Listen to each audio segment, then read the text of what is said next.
Donc, le sujet du jour, c'est la chaîne de valeur digitale pour les produits de mode.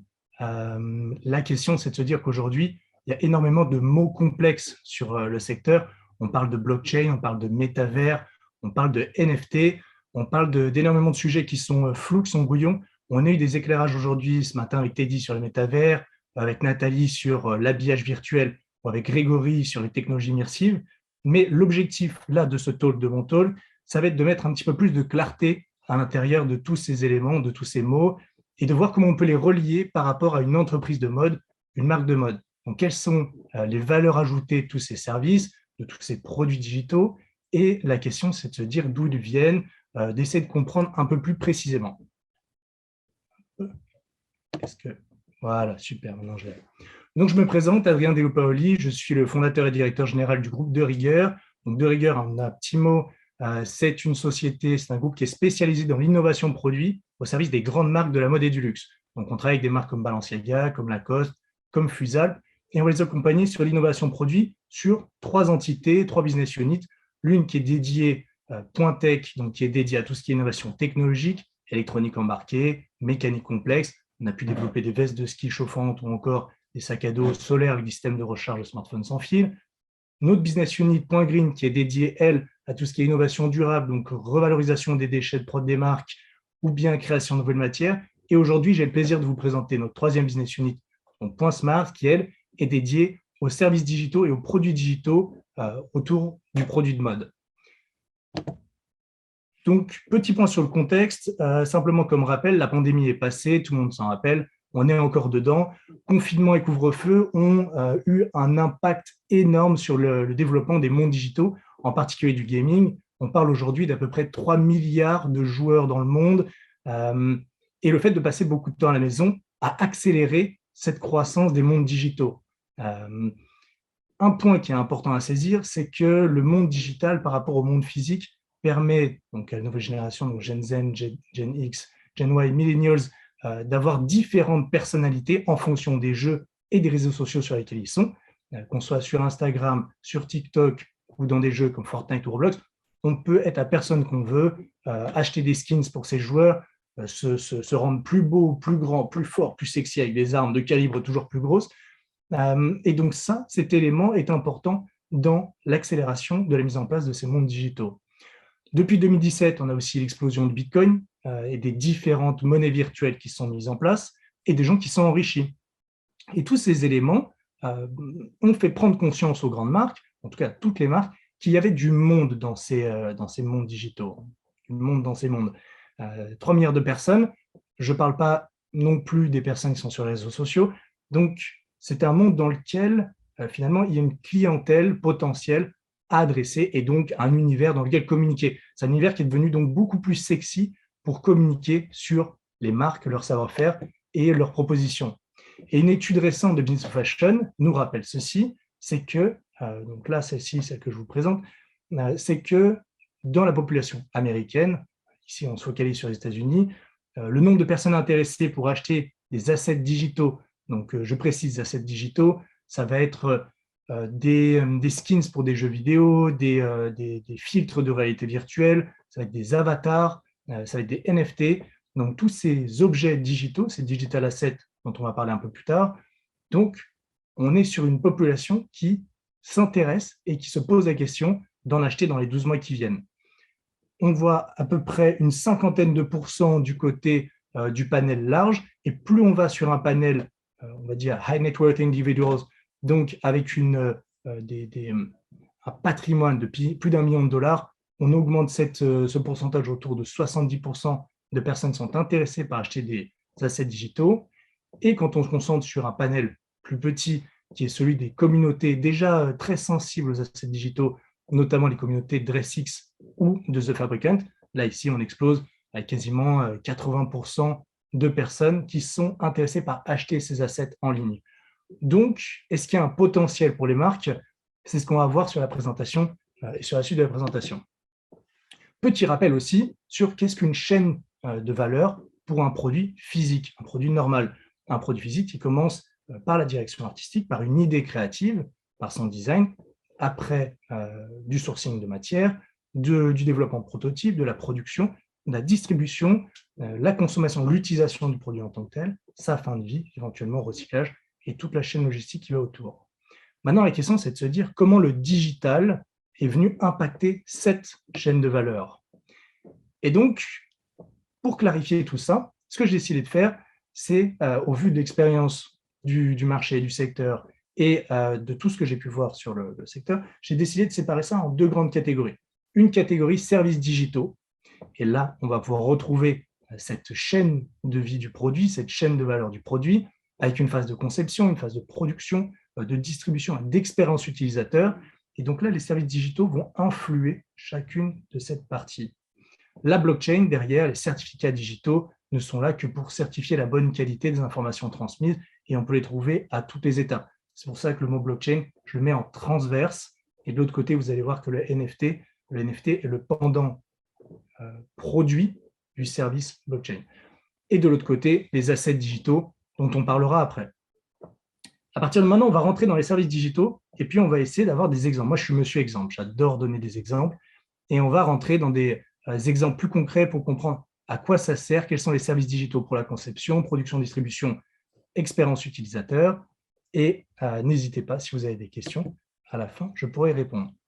Rentrons d'abord dans les services digitaux au service de la conception. Donc là, je vous ai mis quelques exemples de marques, quelques exemples de sociétés qui proposent des services. Donc on a d'un côté tout ce qui est conception, patronage, on va dire dessin, prototypage, donc des solutions qui ont explosé ces derniers temps sur de la 2D. Alors avant, on était sur du patronage papier, on est passé sur la digitalisation, sur du patronage 2D, et on est passé ces derniers temps sur comment on transforme un patron 2D en un patron 3D avec des réalisations animées, du motion graphics, et qui a un rendu incroyable qu'on va pouvoir le voir après sur The Fabricant. Donc là, des solutions logicielles qu'on a pu trouver chez Clo 3D, Browseware, Optitex, Lectra, qui a racheté Gerber Acumark. Je vous en donne quelques-unes, la liste n'est pas exhaustive, et qui va se combiner à d'autres logiciels qu'on appelle les logiciels PLM, donc Product Lifecycle Management ou Product Information Management, qui sont des logiciels qui vont permettre d'assurer la qualité de transfert des informations de la conception jusqu'à la phase de production. Donc là, encore, on retrouve Lectra, gros acteurs du secteur, DESL, Infor, Flex PLM.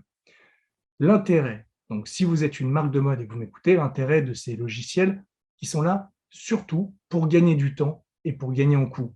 Réduire le nombre de prototypes et d'allers-retours entre votre usine et votre bureau de conception, et puis pour gagner du temps. C'est-à-dire que si votre usine est équipée avec ces technologies, en tout cas que vous les accompagnez sur cet équipement, derrière, entre le dessin et la réalisation des prototypes, vous gagnez des semaines. Et ça, aujourd'hui, c'est important pour cette efficience et cette réactivité de marché.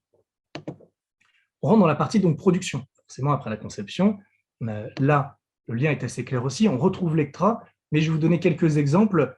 C'est comment on va passer d'un Product Lifecycle Management à un ERP, Enterprise Resource Planning. Et donc là, on a une vision beaucoup plus large de la société sur ses finances, son merchandising, sur sa production, sur sa logistique.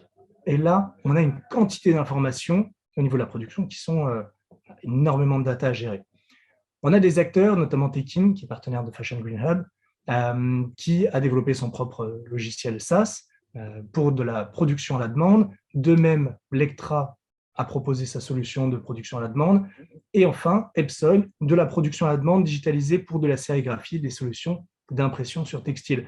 Là, de la même façon, qu'est-ce qu'on fait? On ne réduit pas le coût, mais on accélère la rapidité de réponse au marché.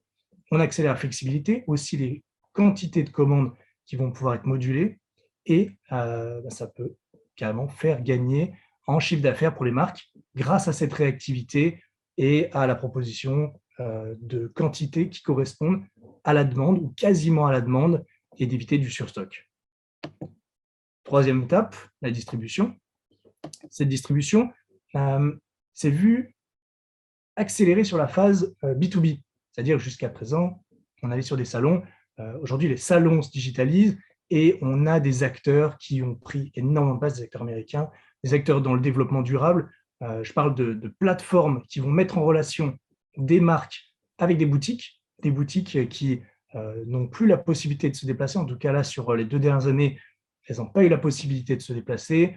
Ça fait que 6 mois ou quelques mois qu'on a relancé les salons et qu'on retourne dans les salons, mais le fait de ne pas pouvoir se déplacer, ça a explosé. La fréquentation de ces plateformes comme Faire, qui est spécialisé dans les marques de développement durable, Jour, gros acteurs américains, Anchor Store, et notre petit Frenchie, il faut soutenir le New Black, qui est aussi cette plateforme de mise en relation entre des boutiques et de digitalisation de votre showroom, en fait, en quelque sorte. Et enfin, bien sûr, le e-commerce, mais ça, on n'en parle pas, c'est évident aujourd'hui. L'intérêt pour une marque, c'est d'accroître ses ventes, c'est d'accélérer aussi sa distribution. On va rentrer dans une phase qui est la dernière, donc qui est celle de l'expérience utilisateur, mais qu'on va pouvoir retrouver avant-vente, pendant la vente et après-vente, qui est une partie assez chargée. Ici, à gauche, vous voyez un visuel d'une réalisation de Skyboy pour Louboutin. Skyboy, qui est une société d'overlapping, de reality overlapping, et donc qui rentre ici dans la première partie de l'expérience utilisateur, qui est celle du XR. La XR, c'est le mélange entre la réalité augmentée, la réalité virtuelle, les casques, Oculus Rift, les manettes d'interaction virtuelle.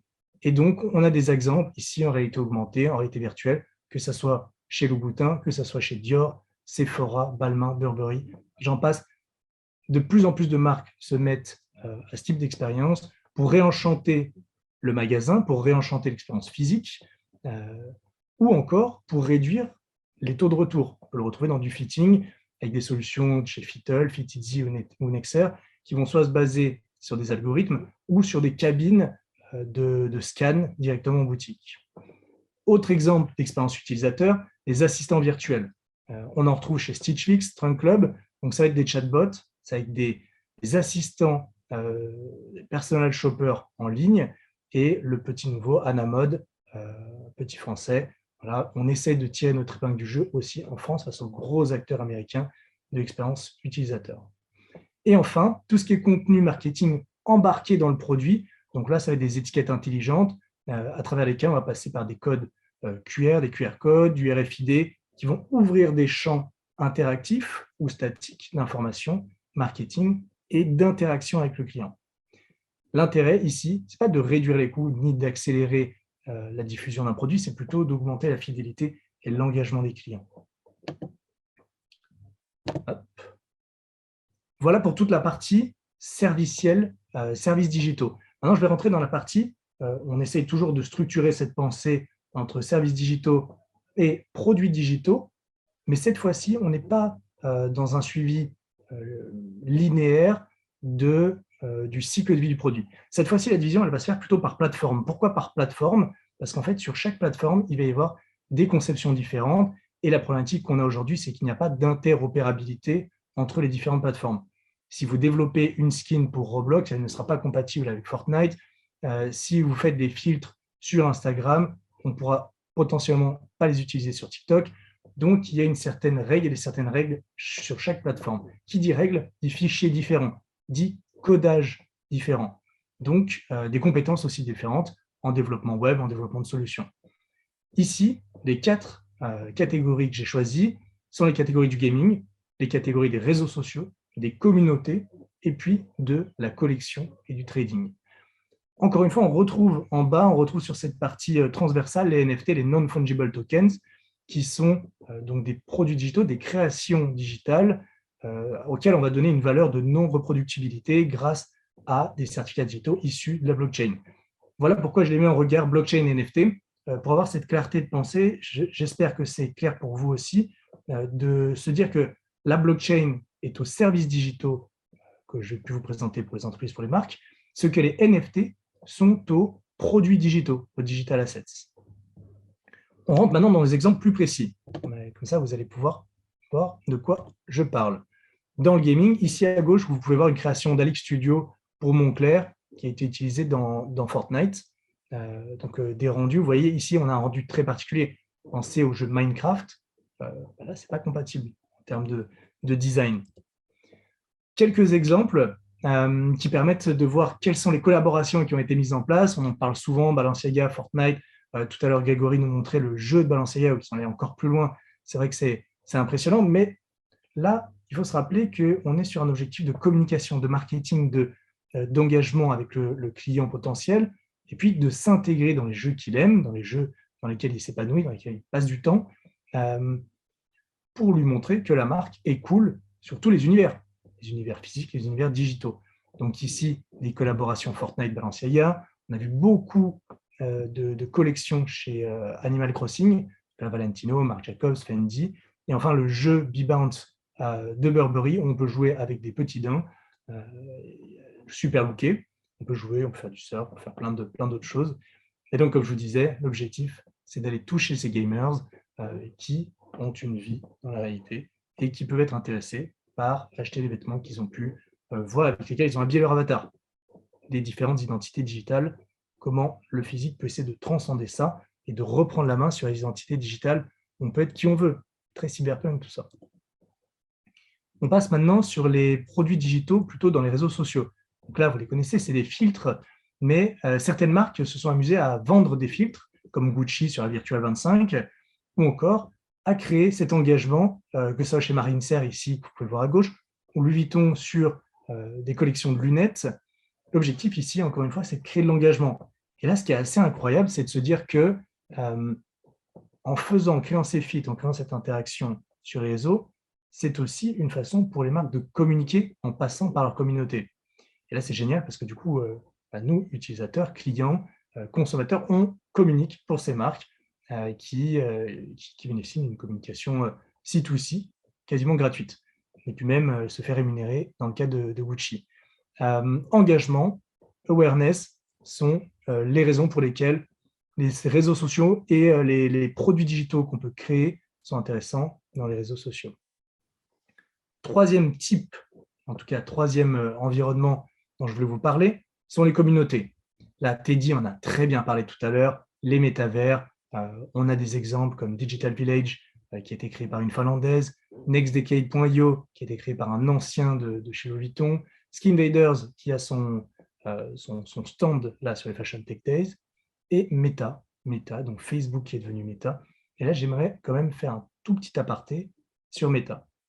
Parce qu'il faut se dire que ce rebranding, comme le disait tout à l'heure Grégory, ce n'est pas quelque chose qui s'est fait du jour au lendemain. J'aimerais rappeler que Oculus Rift, c'est une société que Facebook a achetée il y a quasiment 10 ans, ou peut-être un peu plus. Et donc, il y a une stratégie secrète qui s'est mise en place depuis 10 ans, qui est celle d'emmener donc, le monde d'un univers réseaux sociaux, monde virtuel 2D, à un monde virtuel 3D. Et donc, on sent toute cette cohérence qu'il y avait dans la stratégie de Facebook, qui aujourd'hui se révèle au moment où on parle plus des mondes digitaux, qui devient méta, avec tout cet environnement produit, donc réseaux sociaux, mais aussi Oculus Rift, et donc outils pour rejoindre ces mondes digitaux. Moi, ça me fait penser énormément à Ready Player One. Je ne sais pas si vous avez vu ce film, mais on va dans cette direction. Et si vous ne l'avez pas vu, regardez-le pour se rendre compte, pour essayer de comprendre ce qui se passe en termes de transfert de désir d'un monde physique à un monde digital. On peut ne pas comprendre. Moi, je suis très bien dans le monde physique. Je ne me verrai pas plonger dans des mondes virtuels comme dans Ready Player One. Mais l'important, c'est de comprendre, d'essayer de comprendre ce qui se passe, parce qu'il y a des mouvements à l'œuvre, est-ce qu'ils vont durer, est-ce qu'ils ne vont pas durer. Chacun se fait son opinion, mais c'est important de comprendre ce qui se passe. Tout particulièrement pour les générations un peu plus âgées et celles qui gèrent les marques, celles qui ont à développer des produits, qui ont à les distribuer. Ici, les communautés, je parle de quelques communautés, on va parler de DressX. DressX qui est un site de vente en ligne de produits digitaux que vous allez acheter et que vous allez pouvoir utiliser soit sur des réseaux sociaux, soit sur des photos pour vous créer un style incroyable sans vous ruiner. Quoique certaines robes sur DressX, on a pu les trouver à plusieurs milliers de dollars. Donc, ce business model fonctionne-t-il? En tout cas, s'il y a cette proposition, c'est potentiellement aussi des acheteurs derrière.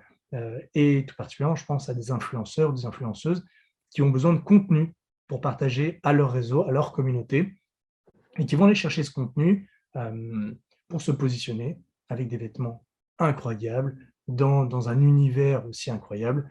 Je parle d'un univers qui est celui de The Fabricant, qui a développé pas mal de partenariats dans la création de produits digitaux avec Puma, Tommy Hilfiger.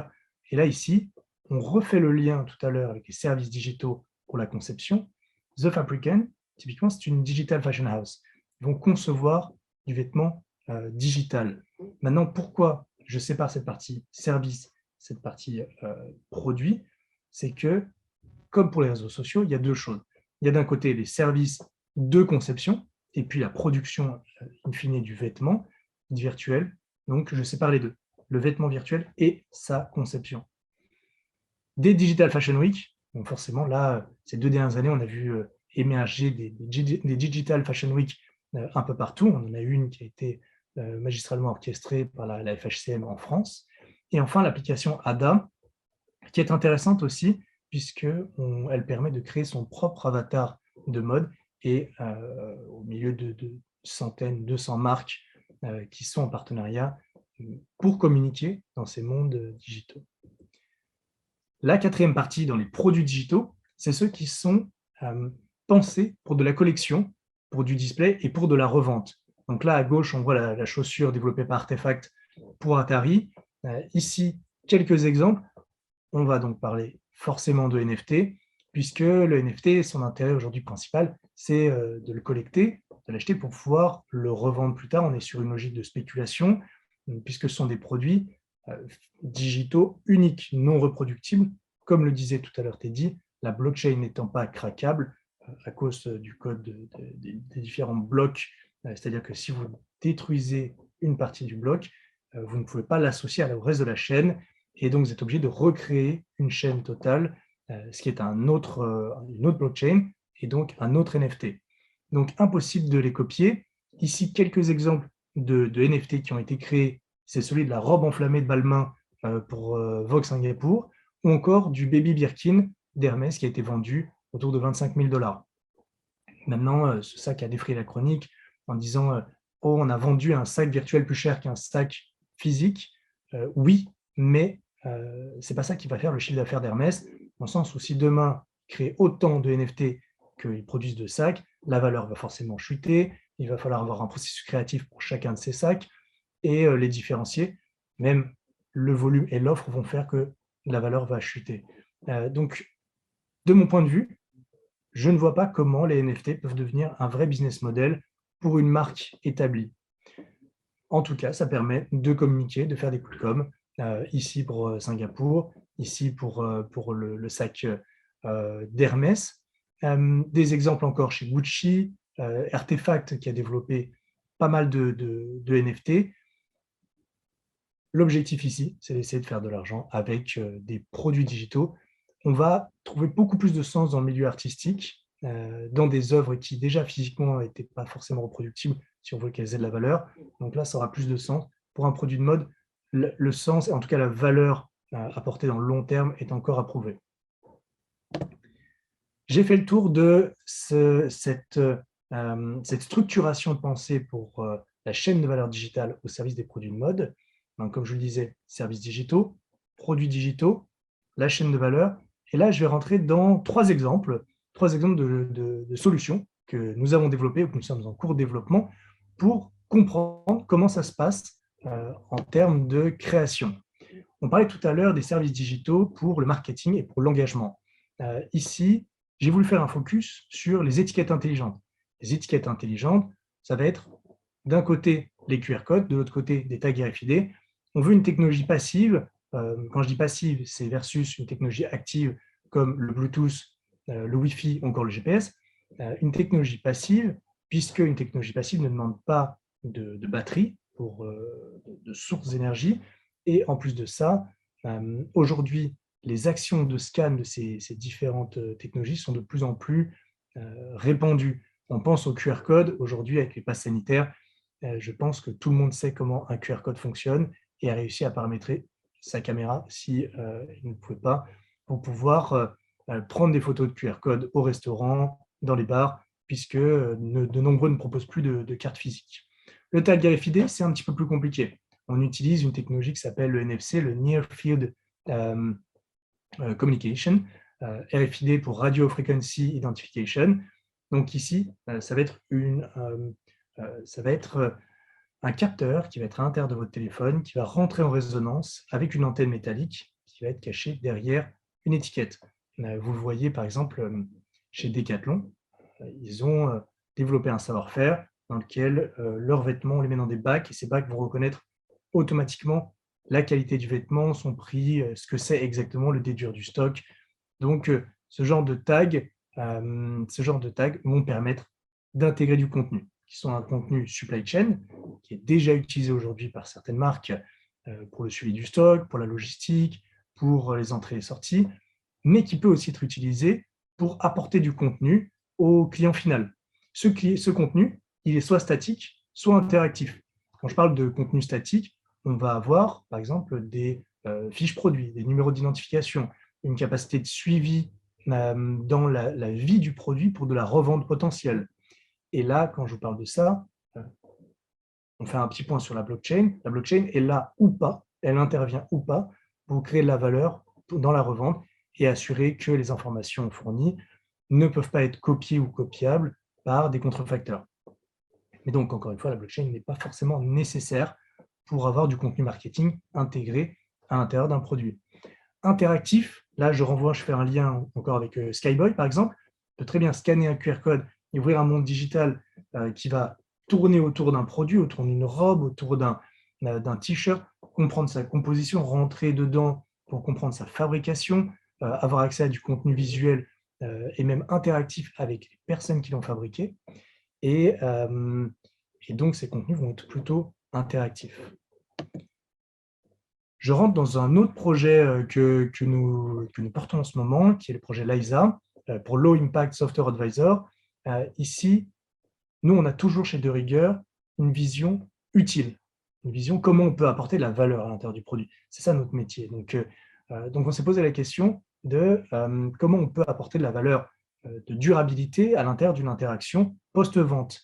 Et donc, intégrer à travers ce QR code ou ce tag RFID un assistant virtuel qui va pouvoir répondre à toutes vos questions, que ce soit sur la durabilité de votre produit, l'entretien, la réparation, éventuellement le recyclage. Ici, quelque chose qui nous paraissait important et qu'on est en train de développer pour une marque, puisque, je vous donne un exemple, demain vous faites tomber une tache de rouge, vous faites tomber du vin rouge sur votre robe blanche. Premier réflexe, on demande autour de soi. Deuxième réflexe, on appelle sa grand-mère, on appelle sa maman pour avoir des conseils de premier ordre. Et réflexe numéro 3, on va sur Google. Or, pourquoi la marque ne se saisit pas de ces moments qui pourraient être des moments d'interaction forts et des moments où, d'un côté, la marque a sa responsabilité post-vente de faire passer l'information, d'accompagner son client, mais surtout, c'est la marque qui connaît le mieux la composition de son produit, qui va être capable de donner les meilleurs conseils pour du recyclage, de la réparation, ou encore le nettoyage de cette tache de vin rouge. Et donc ici, il y a tout un univers à saisir pour les marques pour créer la valeur supplémentaire, créer de l'engagement supplémentaire et un canal de discussion dans lequel il pourrait y avoir potentiellement des propositions de produits additionnels ou éventuellement des invitations à des événements physiques. Et donc, important de se saisir de cet espace d'interaction en créant, on dit du care, mais aussi en faisant en sorte que votre consommateur final vous remercie en tant que marque. Et donc là, cette technologie, elle fonctionne d'abord par ces trois qui sont la compréhension, la reconnaissance d'un problème et du conseil.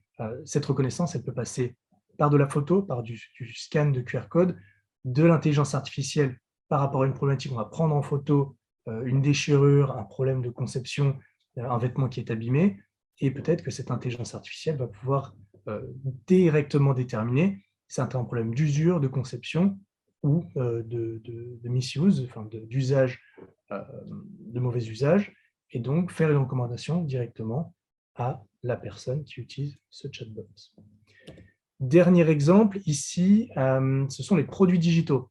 Donc, comme vous pouvez le voir à droite, on s'est éclaté à créer nos propres chaussures, nos propres sneakers digitalisés.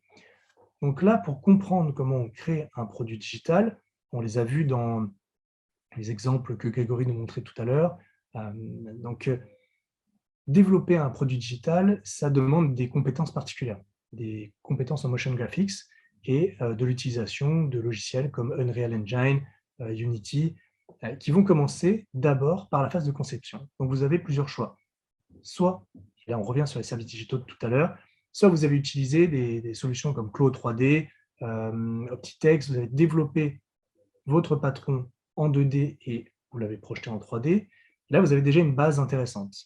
Soit vous ne l'avez pas, et si vous ne l'avez pas, il va falloir penser soit à scanner votre produit physique avec des scanners qu'on utilise, comme Grégory nous montrait tout à l'heure, voilà, pour ceux qui ont suivi la présentation juste avant. Donc des scanners physiques, parfois des salles entières recouvertes de verre sur les murs, pour scanner un objet ou une personne. Ici, on va scanner un objet. Et donc, plus votre objet va être souple, plus on va rentrer dans du prêt-à-porter, plus ça va être compliqué d'avoir des rendus. Donc, très précis. La façon dont ça fonctionne, c'est que ce sont des points qui sont scannés. Et si vous n'avez pas de scanner, vous n'avez pas travaillé sur Claude 3D, il va falloir tout refaire à la main sur des logiciels de conception 3D. Et ces logiciels, donc la complexité qu'on a ici, c'est que plus votre produit va avoir de courbes, va avoir de formes. Ici, on voit sur la chaussure les lacets, les détails, voilà, tous les détails, les coutures, par exemple. Plus on va avoir de détails, plus il va falloir concevoir précisément. Donc, avec un nombre de points qui n'a rien à voir avec ce qu'on peut retrouver sur Solid Edge, Rhino ou SolidWorks. Ici, c'est un travail d'orfèvre digitaux. Donc, à partir du moment où on a conçu sa 3D, ce n'est pas terminé. Il va falloir ensuite la texturiser. Texturiser, c'est lui donner un aspect cuir, coton, rendu, piqueté, tacheté, brillant. Et une fois qu'on a terminé cette phase de texturisation, il va falloir travailler les lumières. Il va travailler les lumières, comment on interagit avec la lumière, et c'est ce qui va donner cet effet de quasi-perfection. Vous voyez, là où je reviens par rapport à ce que je disais tout à l'heure sur l'interopérabilité, comme vous pouvez le voir, cette chaussure qu'on a développée, sur laquelle on s'est éclaté avec le logo .smart, c'est une chaussure qui n'est pas conçue pour un jeu vidéo particulier ou qui n'est pas conçue pour un réseau social particulier. Ici, on l'a conçue pour le display, pour le mettre sur un site, une vidéo, un GIF. Donc, il va y avoir cette question à se poser dès le début de la création de votre produit digital ou de la création de vos digital twins par rapport à une collection physique que vous allez vouloir virtualiser, digitaliser, c'est à quoi ça va me servir? Où est-ce que je veux display ces produits digitaux? Et donc, on vient sur les plateformes et la notion de division par plateforme, gaming, réseaux sociaux, communauté ou NFT. Voilà pourquoi je venais sur cette structuration de la pensée, de la chaîne de valeur digitale pour les produits de mode. On arrive à la fin donc, de cette présentation. Je vous remercie pour votre attention. C'était un plaisir. J'espère que j'ai été très clair. Si je ne le suis pas, C'était très clair, Adrien. Enfin, en tout cas, j'ai trouvé ça très clair. trop bien, trop chouette. J'ai ouvert. Alors, je te laisse me poser les questions si. Bien sûr, je laisse voir si vous avez des questions, n'hésitez pas à les indiquer dans le chat. Évidemment, si des questions vous viennent un peu plus tard, j'imagine qu'Adrien se tiendra aussi à votre disposition pour y répondre. Voilà, mais j'ai l'impression que voilà, les gens ont adoré l'intervention, Adrien, que c'était très clair. Donc, je ne sais pas s'il y a des questions. J'attends encore une petite minute pour voir si certaines questions. Alors, je vois Merci Thierry. Effectivement. Alors, il y en a une. Merci John. Peut-on utiliser des logiciels comme Claude 3D pour à la fois, petit 1, le display, petit 2, habiller des influenceurs sur leurs photos, petit 3, habiller des avatars? Ma réponse à chaud, c'est de dire oui, parce qu'en fait, Claude 3D va être uniquement un logiciel de conception de mode qui va créer du patronage 3D. Donc, on peut réutiliser ensuite ces modèles 3D sur différents espaces. Maintenant, ce qui va être important, c'est que ces espaces en ligne aient la même consistance au niveau du design. Donc, quand vous parlez d'une photo, de pouvoir l'utiliser sur une photo, de pouvoir l'utiliser sur un avatar ou de pouvoir l'utiliser sur un réseau social, il va falloir que ça ait la même consistance. C'est-à-dire que si vous voulez l'utiliser sur un avatar qui va jouer dans Fortnite, qui va jouer dans Animal Crossing, ça ne va pas fonctionner. Ça ne va pas du tout être la même conception. Par contre, ce que vous avez digitalisé, c'est un produit qui ressemble à un produit physique, à la réalité. Donc, ça va être beaucoup plus pertinent quand vous allez vouloir l'intégrer à une photo ou à une vidéo. Ça va être beaucoup plus pertinent parce que là, vous voulez avoir un rendu de réalité. Je rentre pas dans le J'espère que détail ça, voilà, des logiques, que pas dans ça le a détail des logiques. répondu à la question. J'ai peut-être moi également aussi, une question. C'est vrai que vous, vous accompagnez, les marques sur tous ces nouveaux outils. Est-ce que ça sous-entend que les marques vont devoir aussi, former, des personnes sur ces nouvelles compétences, embaucher, de nouveaux ou créer de nouveaux métiers pour, répondre un peu à toutes ces nouvelles problématiques, pour comprendre un petit peu, tout ce qui se passe? Est-ce que c'est facile de se former sur tous ces nouvelles réalités ou voilà, un petit peu avoir, votre avis sur ça? Oui, il va falloir, monter en compétences, c'est sûr. Sont d'autres métiers. Quand on parle de 3D, on va, travailler avec des gens qui sont très bons comme je disais tout à l'heure, en motion graphics. On peut, donc, Fashion Green Hub est basé à Roubaix, mais dans la région, donc il y a Lisa qui a monté non, Artefix, qui a justement monté, un bureau de leur école à Pleine Image. Donc, on peut trouver des jeunes qui sont extrêmement bons en motion graphics si vous voulez créer des objets digitaux. Derrière, vous voulez vous former sur la conception digitale aussi, il y a un peu de travail. Derrière les services digitaux, il va falloir peut-être aussi des compétences de développeur d'interface, de back-end, de front-end, si vous voulez développer. Après, beaucoup de startups, beaucoup de sociétés qui proposent ces services prodiguent de la formation. Elles font en sorte que leurs solutions soient les plus facilement compréhensibles. Donc, ne pas hésiter à passer par des sociétés qui ont déjà des solutions. Ce sont les meilleurs pour conseiller. D'accord. Alors, je vois qu'il y a plusieurs questions qui sont arrivées. Comme on a un petit peu le temps encore, je vais essayer de toutes les prendre les unes après les autres. Ok. Alors, il y en a une, il y a quelqu'un qui demande comment, vous intégrez le digital asset dans l'entreprise, enfin, dans votre entreprise ou au concept actuel? Aujourd'hui, on se concentre essentiellement sur la partie 3D, sur ce qu'on appelle les digital twins.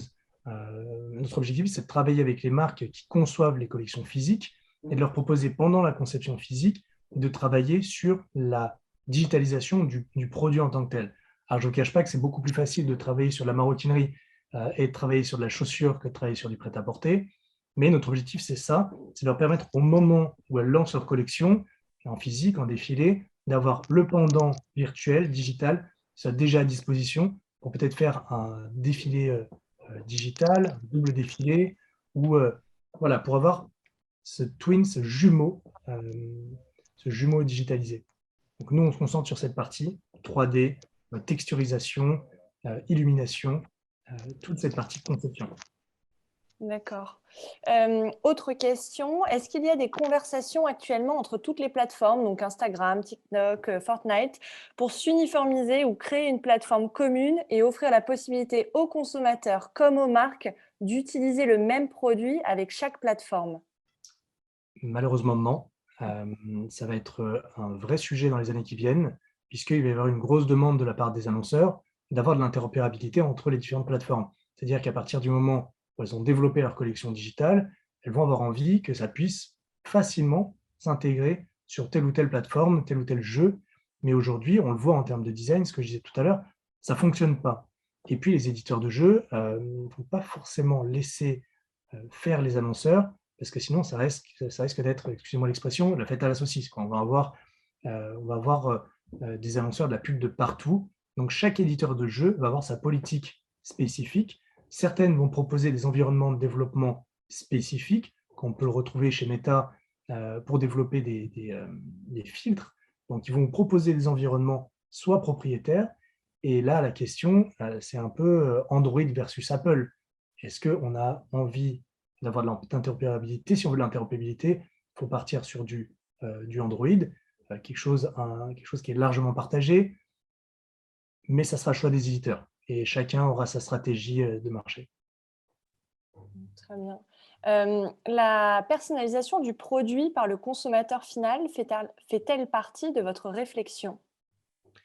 Nous, on ne travaille pas dessus, mais ça nécessite aussi de la digitalisation de produits. Donc, c'est un asset digital qu'on va mettre en ligne et sur lequel on va créer des points d'interaction pour changer des couleurs, pour changer des textures, pour changer certains éléments. J'imagine, enfin, si j'ai bien compris la question, c'est ça. Donc, c'est un produit qu'on display sur son site pour pouvoir le personnaliser en direct.